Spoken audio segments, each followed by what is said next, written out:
All right, thank you, Rick. Charges have been filed against a volleyball trainer accused of criminal sexual conduct. The suspect, Florencio Castillo, was a volleyball trainer at Impact Dynamics on 28th Street. Police say Castillo was doing one-on-one training with juvenile girls. He's charged with third and fourth degree criminal sexual conduct. Now, owners at Impact Dynamics say they are making adjustments to the building and their program policies to ensure the safety of the athletes. Detectives say the business has cooperated with the investigation. Castillo is being held on $100,000 bond. Police are concerned there may be more victims than they know about already. Anyone with information should give Granville Police a call at 616-538-3002, extension 709. We will have more on this story coming up on Fox 17 News at 6 and 10.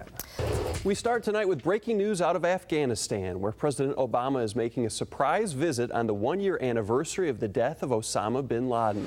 The president touched down at Bagram Airfield just outside the Afghan capital around 2 this afternoon, following a roughly 13-hour flight that was shrouded in secrecy.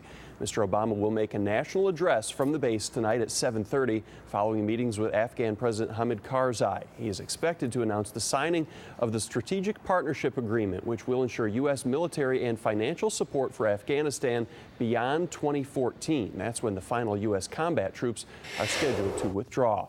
Of course, we will be carrying the president's speech live on air and online at fox17online.com. Again, that starts at 7:30. As we said, today's visit falls on the one-year anniversary of the killing of Osama bin Laden. The president held a surprise primetime news conference last May 1st to announce that a crew known as SEAL Team 6 had stormed a compound in Abbottabad, Pakistan, and taken out the world's most wanted terrorist. The U.S. forces lost a helicopter in the raid but did not suffer any human casualties, and the announcement prompted people throughout the country to take to the streets in spontaneous celebration. Well, they are calling him a miracle. A toddler found face down in a backyard pond is alive tonight thanks to a quick-thinking neighbor who turned into a hero. Yeah. It is referred to as the silent mass disaster. On any given day, there are 100,000 registered missing people in our country, with over 3,000 people missing in Michigan alone. Today, law enforcement announced plans to address and combat that problem.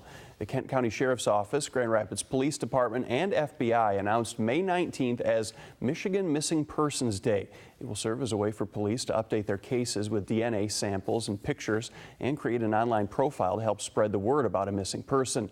One of those cases just went to trial last week in Mason County. You know this one well. Baby Kate hasn't been seen since last June, and her father, Sean Phillips, was found guilty of unlawful imprisonment. Now, that case drew national attention, but law enforcement says many times missing people go unreported. If they were an adult, they were told, hey, they'll be back, or, you know, worse, they were told that maybe they just didn't want to be a part of your life. They're still missed, and so we'd like to still make sure that they're recognized and that we do have a report on file. As we said, Michigan Missing Persons Day is May 19th. The Grand Rapids event will be held at DeVos Place from 2 to 7 p.m. Families are being asked to bring pictures, dental records, and any other personal effects. Now, after last year's event, 4 people were located, one being a missing person from Grand Rapids. Thank you for that, Morgan. A young girl in Grand Rapids picked up by someone in a van and solicited for what police are calling immoral purposes. Now, they're hoping surveillance pictures can lead them to the person responsible. The girl is 13 years old. She was near Westwood Middle School around 7:45 Monday morning when she was approached by someone in a van. Police say the suspect took the girl to an unidentified parking area and dropped her off at the school a little after 8 that same morning. The van is identified as a red or maroon minivan with gray trim, possibly a Mercury Villager. The front seat belts, they say, are automatic. The suspect is described as a heavy-set male with a shaved head, wearing boxers and a white shirt. Grand Rapids police are asking you to call them if you have any information that could lead to an arrest. You can reach them at 616-456-3604. John Thompson, the Parchment Middle School assistant principal and athletic director, has now been placed on unpaid administrative leave after recent criminal charges in Kalamazoo County. Thompson has been charged with operating a motor vehicle while intoxicated with high blood alcohol content, fleeing a police officer, and having an open intoxicant in a vehicle. A police report from last month shows Thompson tried dropping Superintendent Matthew Miller's name to get out of his predicament. Well, there's enough pricey equipment to fill a sporting goods store, but we're not talking about a fancy gym or workout facility. It's expensive stuff that was stolen from about 20 different businesses and then hidden in a storage unit in Coldwater. Fox 17's Morgan Bond just got back from cold water and is here now. A 14-year-old girl from Kent County has been missing since late last night, and police need your help to try and locate her. Olivia Drake was last seen in her home around 11 o'clock. Police say it's likely she left on her own, but add that that wouldn't be a normal thing that the girl would do. Olivia is described as 5'8", white female with blonde hair and blue-green eyes. If you have any information, give Silent Observer a call at the number on your screen. Well, it's made the rounds on national news, and now the debate over fracking, a method used to extract natural gas, has come to West Michigan. This month, the state will auction off mineral rights to land in 23 counties, 4 of them in our area. The auction opens up the possibility for companies to use the land to drill for natural gas and oil using fracking. The process extracts natural gas using fresh water, sand, and chemicals that are injected into a sealed well at high pressure to fracture the rock and then release the gas. People who live near some of the proposed areas say they worry about pollution or possible accidents. The DEQ says there are regulations that could prevent that.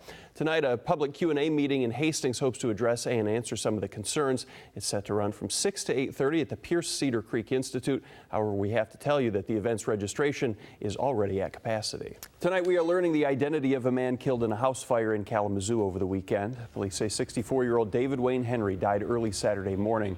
A little after midnight, Kalamazoo Public Safety responded to a call at a house in the 4100 block of Madison. When they arrived, the home was fully engulfed with flames shooting out several windows and the roof. Henry was found in the basement and was the only person home at the time. The fire appears to be accidental, but is still being investigated. Cause of death has been determined for the victim of another fatal fire over the weekend. Autopsy results show 38-year-old Jason Arnold died from smoke inhalation. That fire started about 7 o'clock Saturday morning in the 15,000 block of Buchanan in Grand Haven Township. Arnold's friend John Johnston, along with a few others, tried to pull him from the burning travel trailer, but they say they couldn't find him in all the thick black smoke. Grand Rapids police are on the lookout for a semi-truck driver who was involved in a hit-and-run accident this afternoon. The driver hit a light pole at the corner of Scribner and Leonard near US 131. A crosswalk sign was also knocked over. Police were called to the scene and removed the pole, which was blocking the intersection for some time. No injuries have been reported in the incident. If you have any information that could lead police to the semi-truck driver, give Grand Rapids Police a call at the number you see on your screen.